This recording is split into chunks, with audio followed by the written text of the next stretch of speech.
todos. Soy Eitor, vengo de Codesinta, que es una empresa que está en Eibar. Ya lo conoceréis porque ahora el equipo está en primera. Estamos en el mapa. ¿Vale? De penalti injusto allá. En fin, bueno, empezamos. ¿Vale?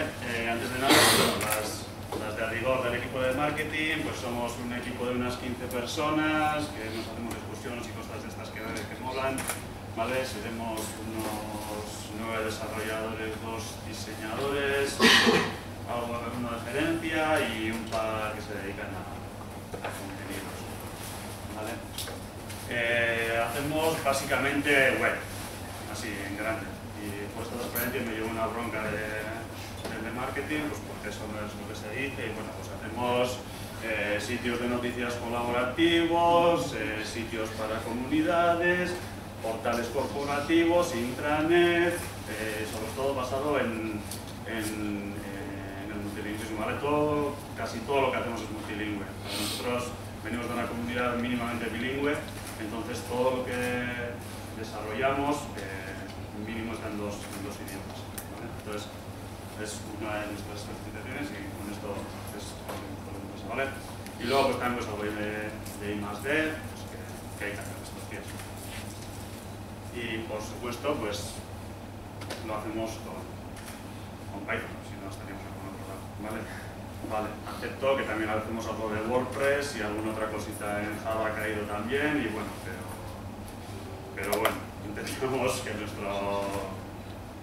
casi todo lo que hacemos es Python, tanto para clientes como herramientas, digamos, de uso interno, que desarrollamos para nosotros. La idea de esta charla es enseñaros cuál es la herramienta que usamos nosotros para desplegar nuestros proyectos. Nuestros proyectos no son como los de Etiquetea, que tienen un producto con el que trabajan, ¿vale? Nosotros trabajamos para el cliente final, entonces desarrollamos webs para el cliente final, soluciones CMS para el cliente final, entonces no tenemos un producto, pues tenemos pues, uno por cliente. En el mejor de los casos, si conseguimos más, pues mejor, ¿verdad? Entonces, necesitamos pues, una forma de trabajar acorde a este paradigma, ¿verdad?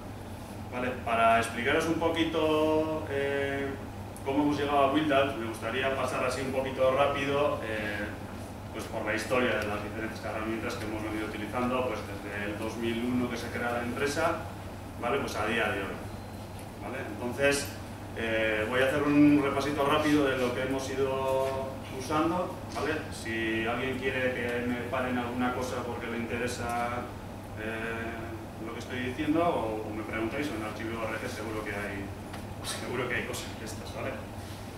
Bueno, pues empezamos en el 2001 con Zope. No veo caras raras. ¿Os suena? Sí. ¿Lo seguís usando? ¿No? Bueno, nosotros no. Vale, no sé si conocéis todos Zope, pero bueno, para el que no lo conozca, Zope es un servidor de aplicaciones web orientada a objetos, ¿vale? Es gratuita, open source y está desarrollada en Python, ¿vale? Resumiendo, pues es, vamos aquí en la segunda línea, es una manera sencilla de publicar objetos Python en Java, ¿vale? Y originalmente se cuenta que se desarrolló cuando el creador, Jim Fulton, estaba en un avión cuando iba a dar una formación sobre programación en CGI y le pareció que aquello no estaba bien, que no le gustaba y tal, y bueno, pues se le ocurrió que esta era una manera mejor de programarlo, ¿vale? Rapidito, ¿vale? Introdujo unos conceptos bastante interesantes, lo que es la base de datos orientada a objetos, lo que viene a ser el ZODB, veis que el NoSQL no es de hoy, esto venía en el 2001, ¿vale? Zope no guarda sus datos en una base de datos relacional, guarda sus datos en una base de datos orientada a objetos. Podemos usarlo en una base de datos relacional también, pero bueno, por defecto el modo funcional nativo, digamos, de Zope viene a ser el ZODB. Luego un concepto también que era el de la programación vía navegador, ¿vale? No me peguéis, pero yo he programado en el navegador. Los scripts se programaban abriendo una pestaña del navegador, tenías un formulario donde metías tus templates, tus scripts, y aquello se ejecutaba y funcionaba a las mil maravillas. Claro, olvídate del control de versiones y demás. Ahora, el lado oscuro no es más poderoso, pero sí es más sencillo, ¿vale? Entonces era muy fácil programar de esta manera. En muy poco tiempo tenías algo visible, ¿vale? Los problemas venían al tiempo, pero bueno, llegaban, pues los ibas solucionando.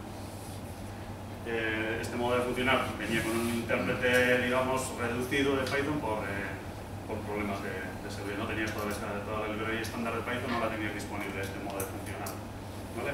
Incorporó también un par de sistemas de plantillas, que seguía el paradigma un poquito de lo de la navegación la programación vía web, que es el HTML, que permitía hacer de todo. Podías meter ahí lógica, tenía incluso un bloque try-step, o sea, cosas así muy maja. Y luego está el ZPT, que era un poquito ya más serio, que ya te obligaba a separar lo que era la lógica y lo que era la presentación de tu programa, ¿vale? También, este no era el único modo de programar en José, ¿vale? También tenía el modo, digamos, habitual, bueno, sano, que podías desarrollar tu producto, incorporar el sistema de ficheros y acceder desde todo, ¿vale? Lo que me interesa un poquito es más cómo se instalaba esto, ¿vale? En el 2004 creo que entré yo en la empresa, ¿vale? Esto, Zope estaba por la versión 2.5, 2.6, por ahí. Venía en un fichero tarbal, olvidaros de PyPy, olvidaros de pip, olvidaros de todo. Esto se baja de su página de producto, digamos, de zope.com. Te la descargabas, la descomprimías y tenías corriendo tu instancia de Zope. Las primeras versiones incluso traían un intérprete de Python ya dentro del tarbal, ¿vale? O sea, venía todo. ¿Vale? Entonces, tú descomprimías ese fichero y empezabas a programar, ¿vale? En el servidor, en tu máquina, lo que sea. ¿Qué pasaba? Pues que mantener la coherencia entre el servidor y lo que tú desarrollabas era, pues, básicamente caótico. Tú podías empezar a desarrollar una funcionalidad y decir, joder, me hace falta el no sé cuál. Cogías la última versión de Jorge o lo que sea, te la ponías en tu máquina, desarrollabas basándote en aquella versión, ibas al servidor y resulta que aquí no iban a pedir. No estaban las versiones, bueno, pues las soluciones, mientras eran pocos productos los que estabas instalando, pues bueno, sabías más o menos lo que habías hecho y decías, joder, pues es esto, tal, te lo volvías a bajar, te lo ponías y lo arrancabas. O sea, era manual, o sea, manual 100% manual. ¿Vale? Las migraciones de este tipo de productos, una vez que bueno, estoy hecha escarrillo, ¿vale? Teníamos el proveedor de hosting, lo teníamos en Estados Unidos, nos dijo que cerraba, que en julio que ya se había cansado de esta vida y que se iba a pescar a las Bahamas y que cerraba. Y eso era. Y tuvimos que migrar todo este tipo de instalaciones a otras, pues de esta lista, cogerlas, ponerlas, llevarlas manualmente, ver que arrancaban y todo. ¿Vale? Un horror como el salvaje de este. ¿Vale? Luego llegaron las versiones a partir de la 2.7, 2.8, 2.9. La 2.7 sobre todo fue la que incorporó lo que era una instalación, ¿vale? Seguía descargando de todo esto, ¿eh? O sea, no tenemos PyPy. PyPy ha nacido aquí, ¿vale? Te lo descargabas y ya tenías que hacer un configure make install, ¿vale? El flujo normal de una instalación en Unix, ¿vale? Y tenías tu instalación de Zope. Introdujo el concepto de lo que era una instancia, ¿vale? Tú compilabas una versión concreta de Zope, ¿vale? Y después, como en un objeto, instanciabas una instalación, ¿vale? Una IP y un puerto, que arrancaba lo que es Zope. Aquí tuvimos ya la posibilidad de poder elegir un poquito más lo que hacía esta instalación, porque se nos dio la opción de poder compilar con un intérprete Python custom. Podías descargarte Python de Python ORG, lo traías, lo comprimías, instalabas y ejecutabas la instalación con ese Python que habías instalado. Podías llegar a separar un poquito más lo que era, podías tener un poquito más de control sobre lo que estábamos haciendo. El problema de los productos que tú podías llegar a desarrollar lo seguíamos teniendo, ¿vale? Entonces, la diferencia era lo que era el tema de la instancia y el tema de poder tener un intérprete específico para esa instalación. También introdujo un nuevo tipo de instancia, las CEO, que solamente se encargaba de gestionar la base de datos, ¿vale? Digamos que te arrancaba un proceso ahí que te daba un put y un get, y Zope se comunicaba con ello, y así, bueno, podías separar un poquito también tu instalación, ¿vale? Y en esas estábamos, ¿vale? Estábamos desarrollando en este tipo de instalaciones.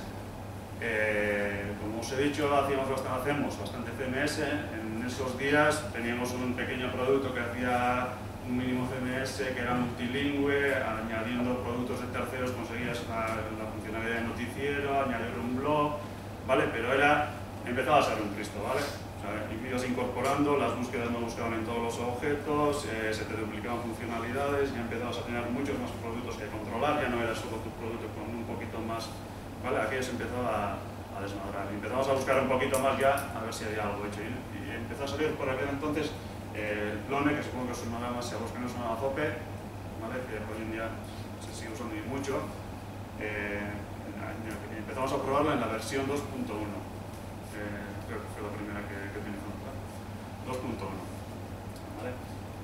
Y nos ofrecía, pues bueno, todo lo que era un CMS ya integrado, ¿vale? Venía, más en la siguiente. Bueno, pues, un CMS simple, tenemos flexibilidad en el flujo de publicación, se podían hacer workflows, digamos, custom, pues, mandar a no sé quién para que revise, pues nos ofrecía, vamos, visto lo que teníamos entonces, era un mundo, o sea, era una pasada, ¿vale? Pero volvemos a lo de la instalación, ¿vale? En las versiones hasta la 3.1, desde la 1X, que no probamos, creo que la 2 no fue final, el método de instalación seguía siendo igual, ¿vale? Tú ibas a Plone.org, te descargabas el tarball del Plone 2.1, lo descomprimías en un fichero, en un directorio en concreto, reiniciabas el servidor y ya tenías Plone disponible en tu instalación de todo.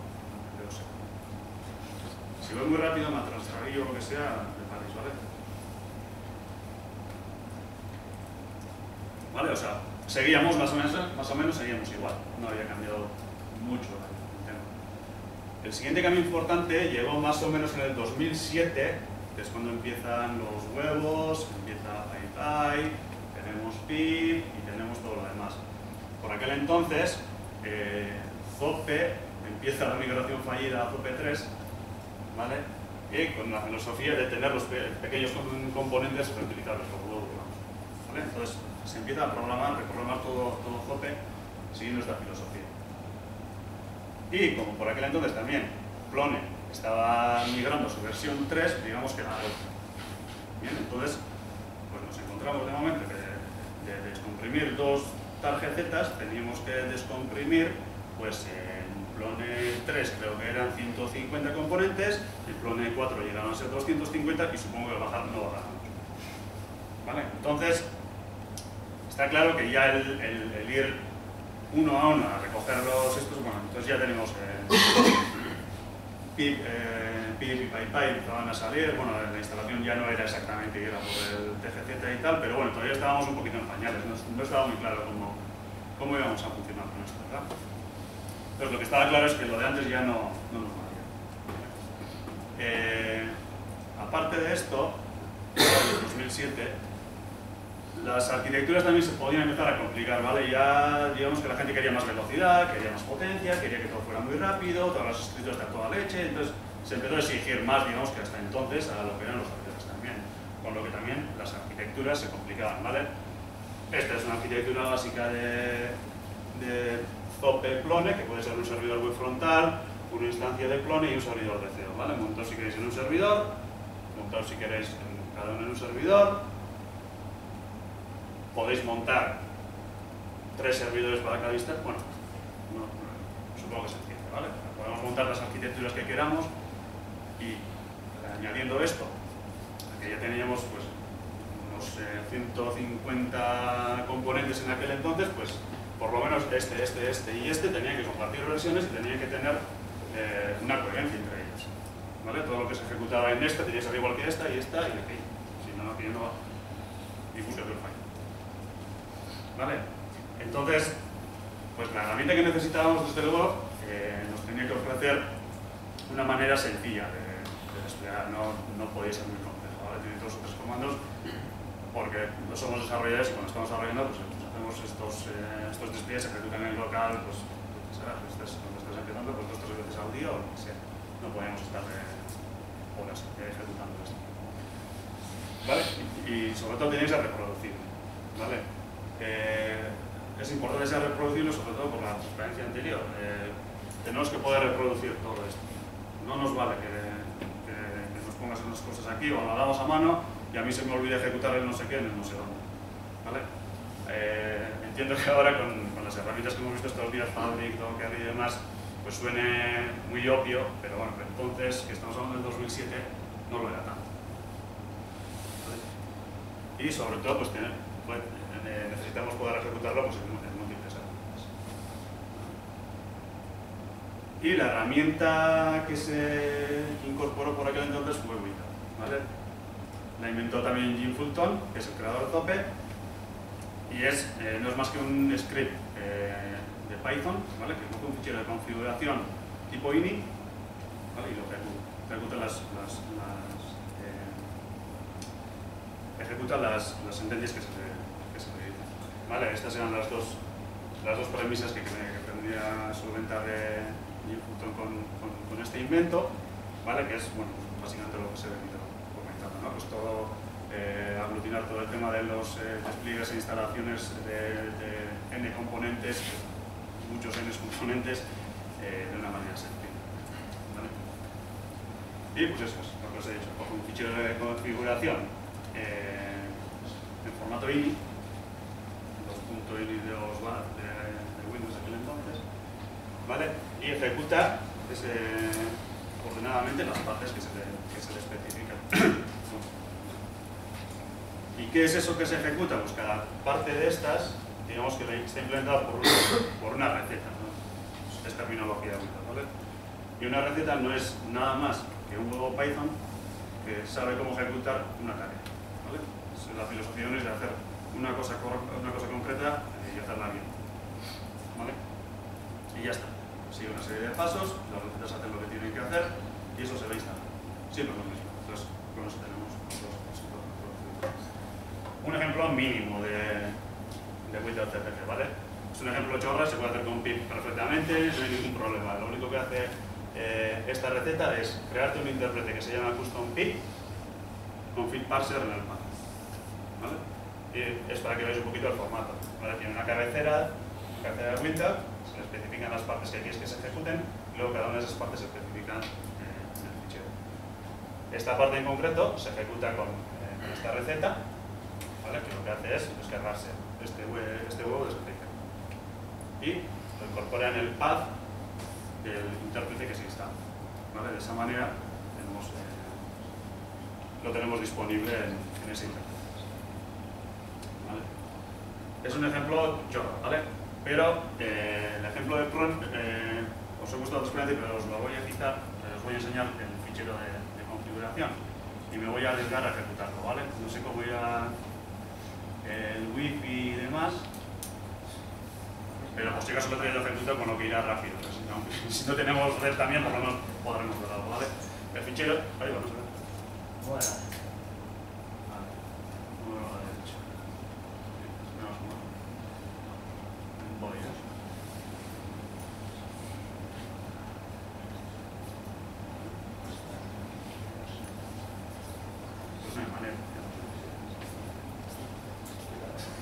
¿Alguien sabe cómo puede ser esto?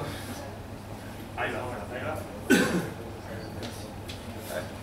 Desde el icono a lo mejor. ¿Cuál? Desde el icono que tienes ahora. Ah. Ahí está, vale. ¿Y ahora dónde está? Ahí está. A ver si podemos ver. Bueno. No, quítalo, ya haremos algo. Vale, es un fichero que es... No veo el botón. Vale, o sea, veis que la estructura es similar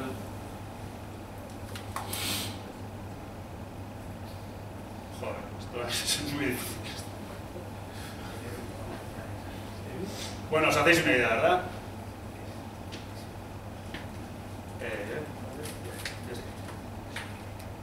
¿Vale? Donde se fijan todas las versiones, puertos, bueno, se tiene un porroncillo de cosas, ¿vale? Voy a intentar ejecutarlo. A ver cómo.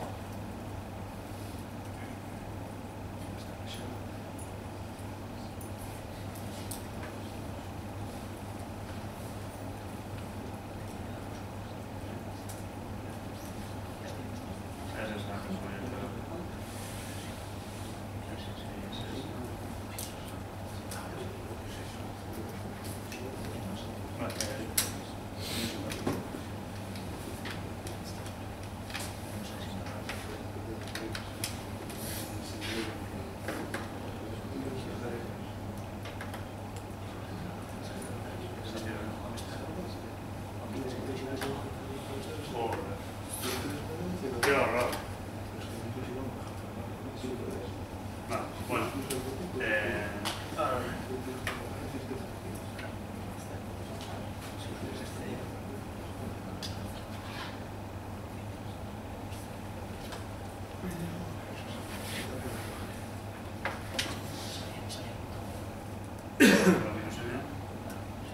vale, no tengo conexión, o sea que voy a hacerlo en otra, ¿vale?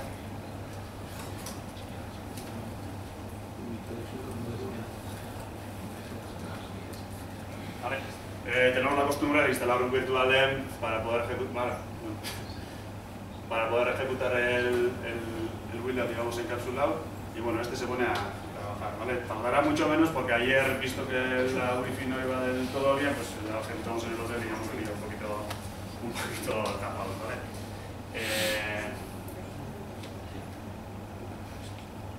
Mientras sigue con esto, cuando termine tendremos una instalación de Zope con Plone funcionando, ¿vale? Voy a quitar. Ahora.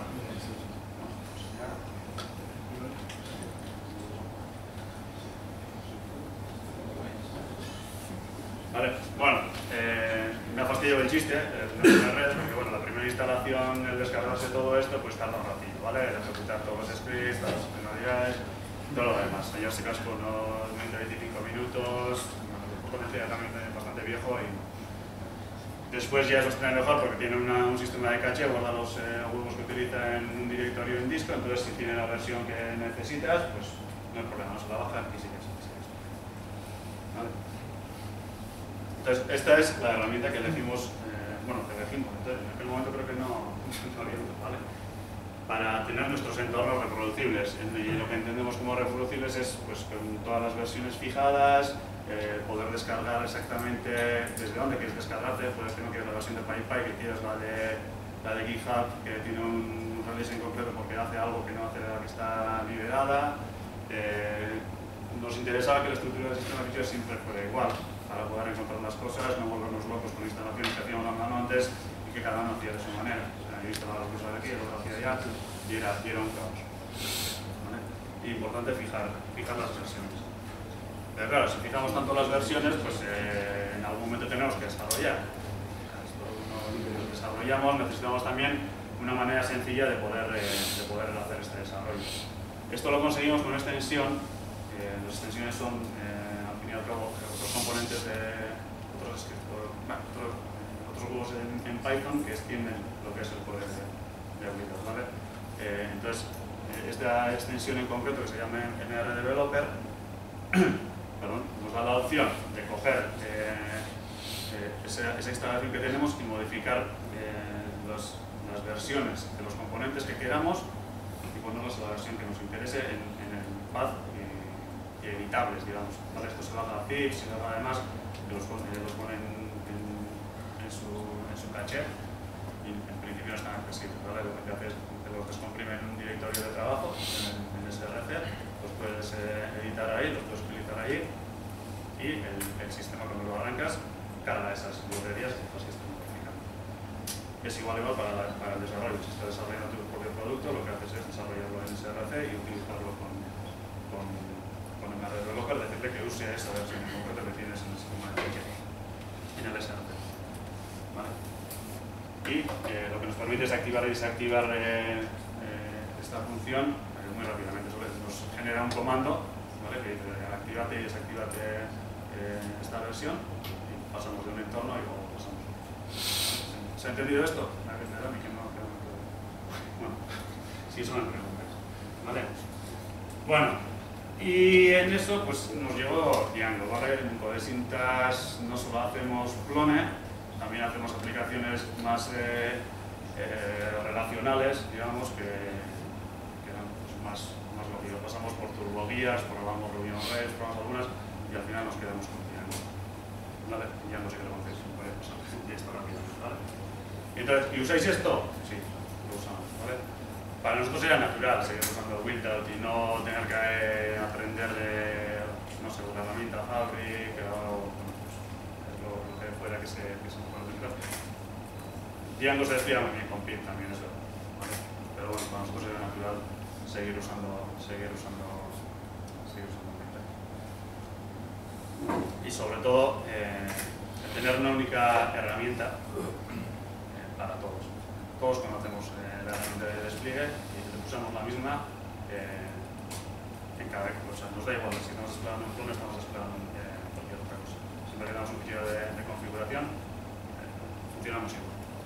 ¿Vale? ¿No os he mentido?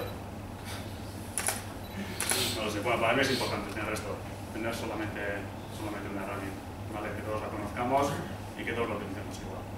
¿Vale? Los servidores nos encontramos siempre, más o menos, con las mismas cosas.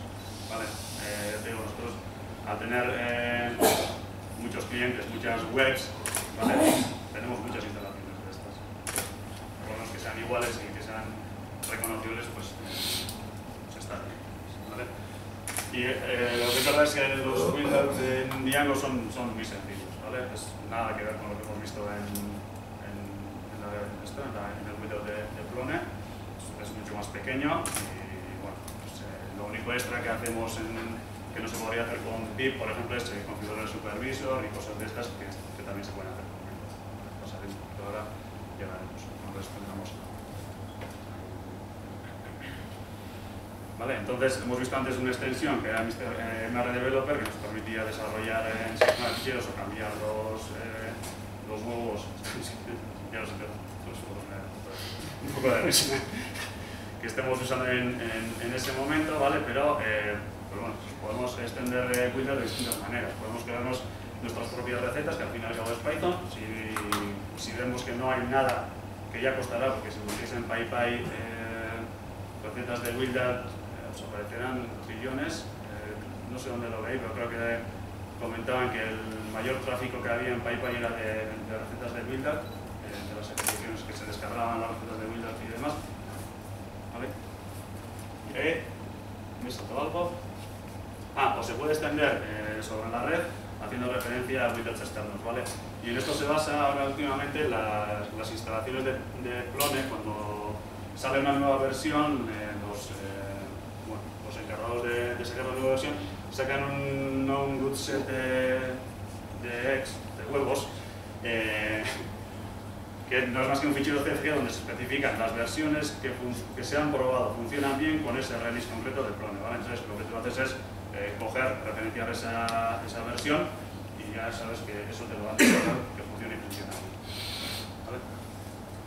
Entonces, como hemos visto un poquito las recetas, pues ¿qué hacen? Las recetas, para darnos algunos ejemplillos, en Clone, por ejemplo, creamos las instancias que hemos visto antes, nos adjuntan todos los huevos que hemos especificado, nos los ponen en el path, configura puertos, ubicación de base de datos, donde se dejan los blobs, que es las imágenes, PDFs, documentos, demás que se vuelven sistema de ficheros, tamaños de caché, digamos que todo lo que se puede configurar en el fichero de configuración de Zope lo podemos hacer vía este fichero de Windows, ¿vale? Y pues bueno, pues si nos interesa también podemos crear la instancia de CEO para tener ya las dos instancias. En el mundo de Clone es un poquito más modesto lo que hace, ¿vale? Te crea un intérprete, te hace un wrapper del Python Manage API, lo que te hace es crear un script que se llama Django normalmente por defecto y te añade todo el path, con lo que pues tienes tus comandos a partir de ese wrapper, ¿vale? puedes ejecutar los collect static. Pues ¿os suenan? Pues bueno, pues, al fin y al cabo Django mueve lo que son los CSS, JS y demás, los mueve a sistema de ficheros que está accesible por el servidor web y no pasan por la petición normal, ¿vale? Los puedes configurar para que se sirvan en estático. Bueno, para eso hay que ejecutar un comando que puedes automatizar también.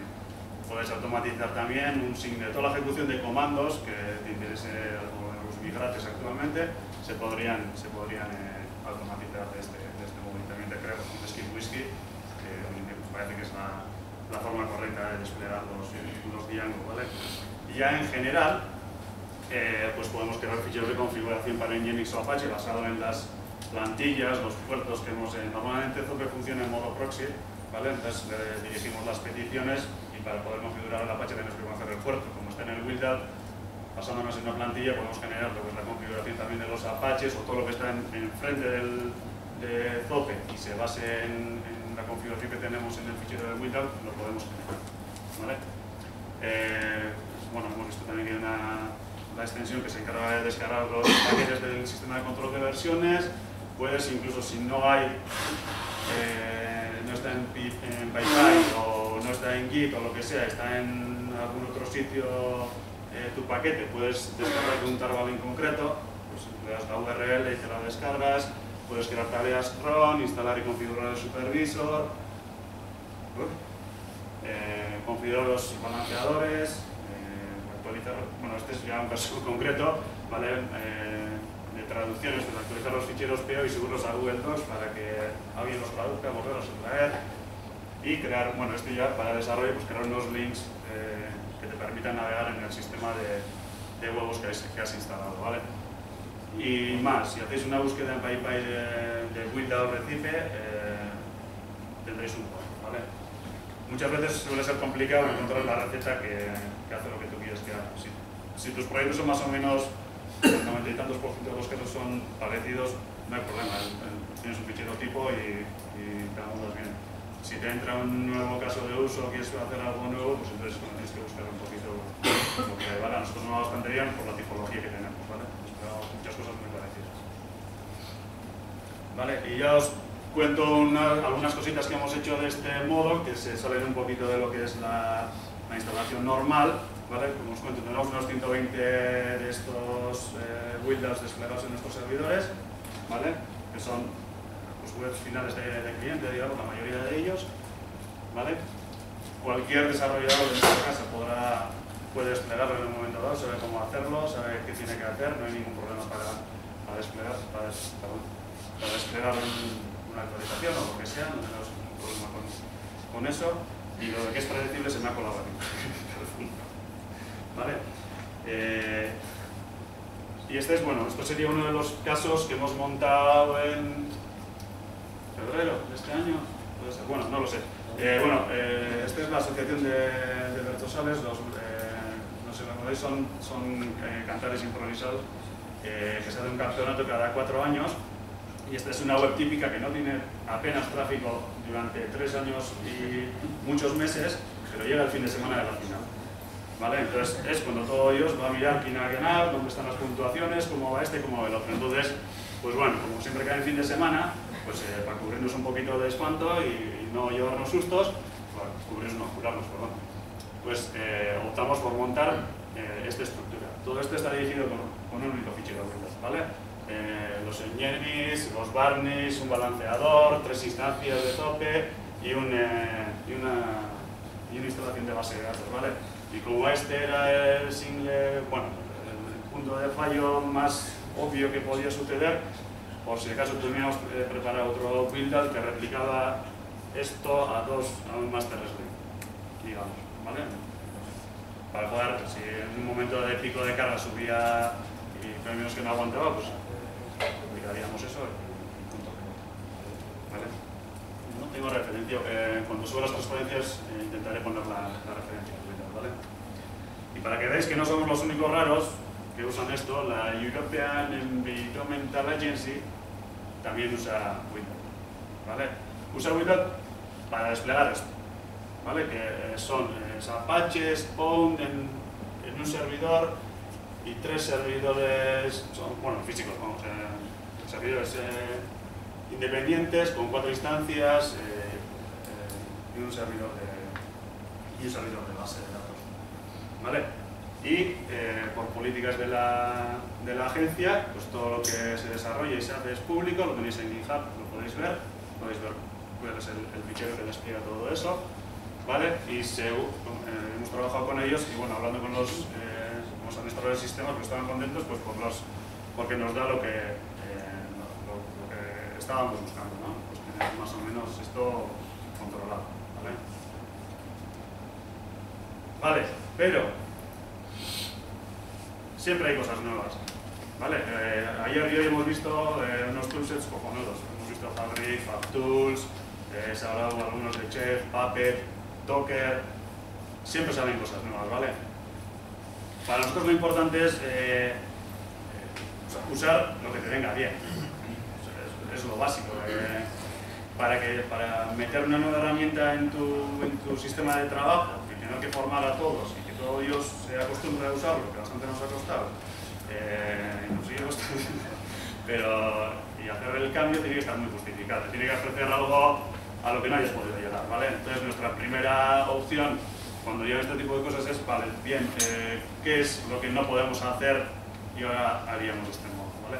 Y si encontramos que hay un uso que no sé, que no podemos conseguir con Twitter, con nuestra forma de trabajo, accedemos pues investigamos e intentamos incorporarlo a nuestra forma habitual, que sería ejecutarlo con Twitter, a poder ser, ¿vale?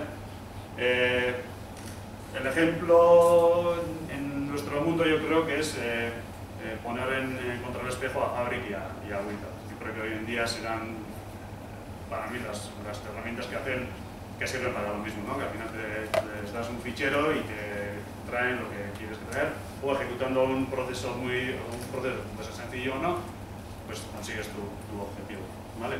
Yo no excluyo el uso de Fabric y Windows conjuntamente, ¿vale? Pero puedo llegar a entender, o bueno, para mí sería un caso aceptable, pues usar un fichero de Fabric muy sencillo que solo me ejecutar el Windows, pero eso es para mí, porque yo ya estoy acostumbrado al Builder, tendré mi configuración bastante fácilmente en Builder y con 2-3 comandos que ejecute en Fabric podré hacerlo remota. Actualmente no lo estamos haciendo. Actualmente hacemos ese a la máquina y actualizamos en Builder. Pero la gente que os he comentado antes, en algunos proyectos sí que está usando este escenario, ¿vale? Entonces, ¿cuándo elegir una cosa o la otra? Pues no sé. Hay que ver cada caso, ¿verdad? No sé, si con 20 líneas de Fabric os apañéis para hacer lo que queréis hacer, pues bien. Ahora, si tenéis que escribir un porrón de líneas de Fabric para conseguir eso, pues igual, aprovechando recetas que ya están hechas para Windows, se puede conseguir también. Puede merecer la pena echarle, ¿vale? Un par de referencias sobre la agencia europea que está usando el Fabric conjuntamente con Builder en este escenario que os he comentado, por si queréis echarle un ojo, ¿vale? Y ya, pues, para resumir, sobre todo, que cada uno tiene que elegir la red que vale. Somos conscientes de que no es lo más habitual usar hoy en día Windows fuera del entorno de Plone. En el entorno de Plone, todos los planos que se despliegan seguramente se están desplegando con Windows, pero fuera de ahí, pues igual no es tan habitual, ¿vale? Windows está pensado solo para desplegar código Python. Se pueden desplegar otras cosas, se puede, ¿vale? Pero ya la cosa se empieza a igualar un poquito, ¿vale? Hay que empezar a hacer cositas que, bueno, que no es tan se puede hacer, pero bueno, igual es posible que en este caso, pues que tengas que desplegar otras cosas, pues sea mejor utilizar pues, Fabric o una, pues, puede ser eso, ¿vale? Y por mi parte ya, creo que he terminado incluso rápido. Bueno, pues si tenéis preguntas puedo responderlas, lo intentaré. Tengo una pregunta. ¿Cómo gestionáis múltiples entornos o múltiples aplicaciones en un mismo servidor? Entiendo que lo que has explicado es para configurar una aplicación de una manera en un servidor, en un conjunto de servidores, pero... Ay, perdón, Sí, luego os enseño el Windows que tenía ejecutando en ese momento. Vale, ahora lo vemos. Pero no me queda claro cómo configuras varias aplicaciones en un servidor o cómo gestionas esa capacidad de tener un entorno de pre y un entorno de pro dentro de un mismo archivo de configuración. No lo solemos tener en el mismo archivo. Normalmente extendemos un archivo base con la configuración base y para el archivo de pre y de development o lo que sea, extendemos ese fichero principal y cambiamos las cosas que queremos cambiar para ese entorno concreto. Y ejecutamos, si consigo recuperar la transparencia. No, que está terminado. Si veis aquí, voy a subir un poquito. No voy a subir. Un poquito. Bien. Bueno, no sé si se ve un carajo. Lo que hacemos es pasarle qué fichero de configuración queremos que se ejecute, ¿vale? Entonces, si en este fichero de configuración decimos que ese fichero extiende la funcionalidad como cualquier clase de objetos, pues extiende el fichero principal y hace los cambios que tiene que hacer, se ejecutan con esos cambios, ¿vale? Entonces tenemos el entorno de pre, ¿vale? Y para tener múltiples aplicaciones en un mismo servidor, hoy en día ya no hacemos, antes sí que solíamos tener un zope y tener varias webs en la misma instancia. Hoy en día ya desplegamos todo clone todo Django, todo lo que sea para cada web, ¿vale? Entonces, esto siempre nos crea esta estructura de directorios, ¿vale? No hay más cosas, ¿vale? Hay cosas de presentaciones y demás, ¿vale? Pero bueno, tenemos los includes, los libs, las partes que se encargan de la configuración de supervisor o funciones externas, el SRC que hemos visto y demás, ¿vale? Digamos que esto es donde está nuestra instancia. Si yo borro esto, borro toda la instancia. Entonces, si quiero tener otra instancia en el mismo servidor, subo un directorio y creo uno nuevo. Entonces tendría todo lo que el servidor me pueda dar en... Ya, pero digo, tú has hablado de configuración de HAProxy, Nginx, otros servicios. Entonces, esos servicios van a necesitar que tu aplicación tenga también configurada unos puertos determinados y que no utilices los mismos puertos a nivel de aplicación para que el HAProxy, que va a ser único en una máquina, pueda configurar varias aplicaciones. Esto lo gestionáis a mano, es decir bueno, la instalación y aproximación de los servidores sí que lo hacemos. Y luego, pues, no llegamos a automatizarlo. Os enseño que esto va a funcionar, espero. ¿Vale?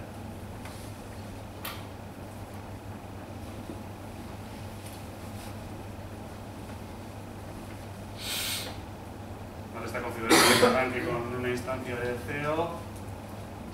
Me crea los scripts de arranque y parada y demás de Zope.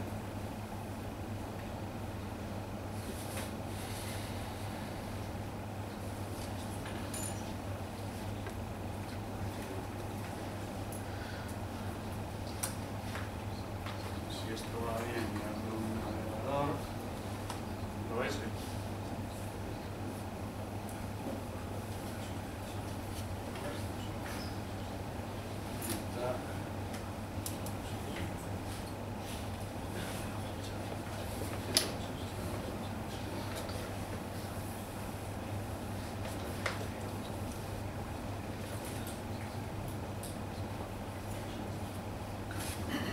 Está arrancando.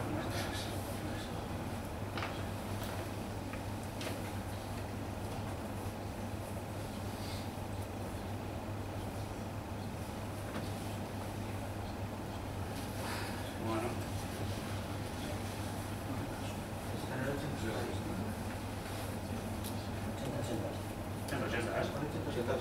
Sí, ese es el CEO. Se arranca el puerto, esta es la instancia de base de datos que lo arranca.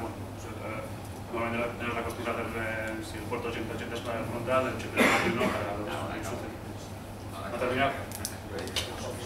Bueno, para los pocos que no sepáis euskera, pues aquí pone que pone esto. Vale. Y esto es un poquito lo que es que diseñar. Si hay más preguntas, sigo respondiendo. No es que... ¿Más preguntas? ¿No? creo que como ahora viene el desayuno, podemos permitirnos el lujo de pegar un fuerte aplauso para el